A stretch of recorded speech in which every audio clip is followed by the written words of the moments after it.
maanta oo taariikhda ay tahay 8 bisha 6 2023 odayaasha iyo waxgaradka beesha Soomaaliyeed ee ku nool Garissa ayaa shir jaraa'id ku qabtay xaafadda Buulamuzuri.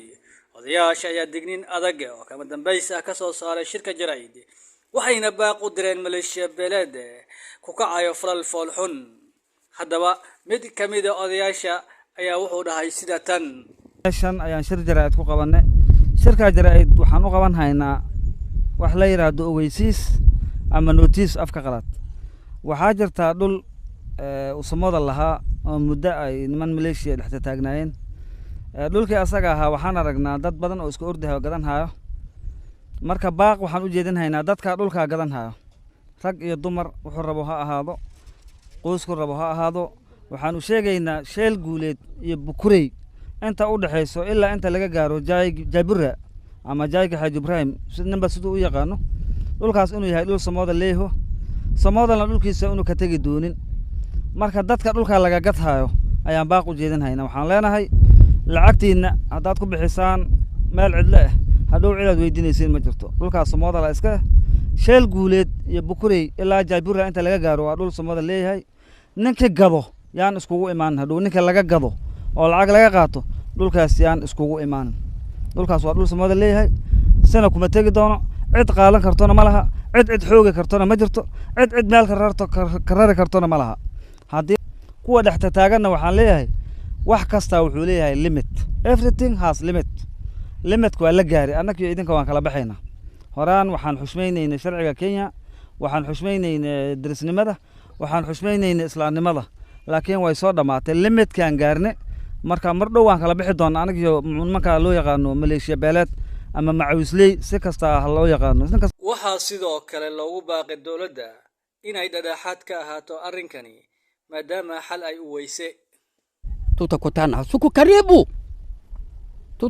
siku karibu na wakati tunakutana serikali asiingie katikati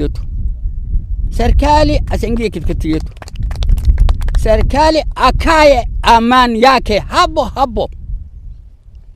wataona kama atafukuzwa sisi na atafukuzwa wale wengine Malaysia. kwa hivyo sina maneno mingi. Mimi ni Abdullahi Hussein, niko na ujumbe mmoja kufikisha ya kuwa serikali iko na ngazi ya kupandia kila mahali. Unaanzia kuanza assistant chief to chief, DO, DC na county commissioner na county region. Hiyo yote wanajua shida ile inaendelea hapo kwa muda mrefu. Tumelalamika ya kutosha, kwa hivyo leo hatuja kuja kulalamika hapa. Tuko tayari kujisaidia kwa nguvu yetu kwa kila njia. Malalamiko yameisha na hiyo yote serikali ilikuwa inaona kwa macho. For every day report iko kila kitu kwa chief anajua. Kama chief amejua na DO na DC na kila kitu amejua ngazi ya serikali yote na hakuna usaidizi yote. Sasa ametokea hapa, wale wanatusumbua ni watu kama sisi, lakini sisi tulikuwa tunaongea juu ya sherehe. Sasa amekuwa sherehe watu wanabeba kwa mkono ya wenyewe. Venye sisi tumejaribu ya kuwa serikali kuongojea na serikali tumeona hakuna kutatuza hapo shida.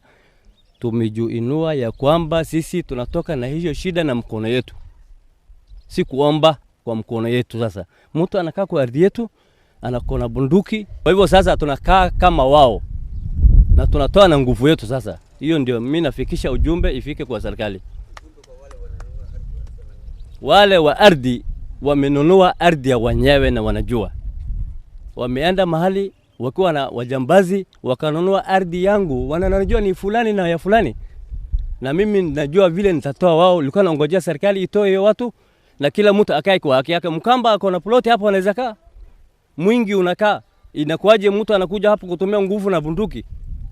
Sasa ndio tunaonyesha ya kwamba kama tuko na uwezo na tulikuwa tunaangalia sheria ya serikali.